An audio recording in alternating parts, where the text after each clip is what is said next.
बांग्लादेश में हिंदुओं पर हो रहे अत्याचार और मंदिरों को निशाना बनाए जाने के विरोध में मंडीदीप के उद्यमियों ने बड़ा फैसला लिया है। अब व्यापारी बांग्लादेश को उत्पाद निर्यात नहीं करेंगे। बांग्लादेश में हिंदुओं पर हो रहे अत्याचार का विरोध। मंडीदीप के उद्यमियों ने लिया बड़ा निर्णय। बांग्लादेश को वस्तुएं निर्यात नहीं करेंगे व्यापारी। उद्यमियों ने सामूहिक रूप से उठाया कदम। व्यापारियों को 800 करोड़ रुपए का घाटा होगा। 800 करोड़ का नुकसान सहने को तैयार व्यापारी। अब ताइवान, कतर और दुबई को भेजेंगे उत्पाद। देश के टॉप 10 औद्योगिक क्षेत्रों में मंडीदीप। बांग्लादेश में सत्ता परिवर्तन के बाद से ही हिंदुओं पर लगातार अत्याचार और अमानवीयता की घटनाएं सामने आ रही है। सरकार और कई संगठन इस पर आपत्ति जता चुके हैं, लेकिन बांग्लादेश में हिंदुओं पर अत्याचार नहीं रुक रहा, जिससे मंडीदीप के व्यापारियों ने देशभक्ति की भावना से प्रेरित होकर ये मुहिम चलाई और बांग्लादेश को उत्पाद निर्यात करने से मना कर दिया। व्यापारियों का कहना है कि जब तक बांग्लादेश में रह रहे भारतीयों पर अत्याचार और मंदिरों को निशाना बनाना बंद नहीं होता, तब तक मंडीदीप की फैक्ट्री मालिक बांग्लादेश को किसी भी प्रकार से कोई सामान निर्यात नहीं करेंगे। व्यापारी एसोसिएशन के अध्यक्ष राजीव अग्रवाल का कहना है कि सीमा पर बंदूक लेकर दुश्मन से लड़ना ही देशभक्ति नहीं, बल्कि बांग्लादेश की आर्थिक कमर तोड़ना भी देशभक्ति कहलाएगी। सबसे पहले तो अपने उन मेंबर्स का शुक्रगुजार हूं जिन्होंने इस मुहिम में मेरा साथ दिया। मेरा ये कहना, देशभक्ति सिर्फ ऐसा नहीं है कि बॉर्डर पर बंदूक लेकर लड़ने से ही हो सकती है।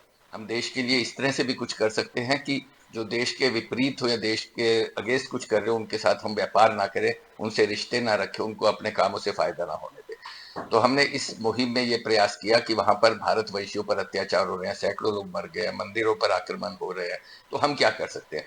तो ये तय हुआ कि बांग्लादेश की इकोनॉमी बहुत ज्यादा भारत से किए गए निर्यातों पर डिपेंड है।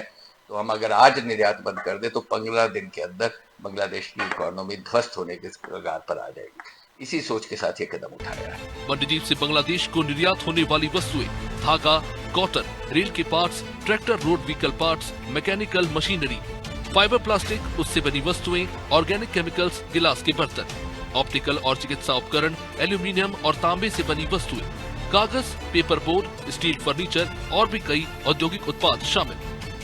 मंडीदीप से बांग्लादेश को 27 प्रकार के उत्पाद निर्यात होते हैं, लेकिन अब बांग्लादेश में हिंदुओं पर अत्याचार के विरोध में इन व्यापारियों ने बांग्लादेश को निर्यात करना बंद कर दिया है और अपने इस फैसले की जानकारी सरकार को भी दे दी है, जिससे इन व्यापारियों को लगभग 800 करोड़ रुपए का नुकसान भी उठाना पड़ेगा और अब अपने इन उत्पादों को ताइवान, कतर और दुबई जैसे देशों में निर्यात किया जाएगा।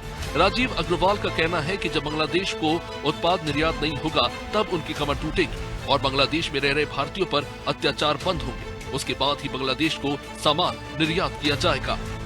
यहाँ से जो मुख्यतः चीजें जाती हैं वो है धागा, कपास से बनी हुई चीजें, motor parts, tractor, plastic, paper से बनी हुई चीजें।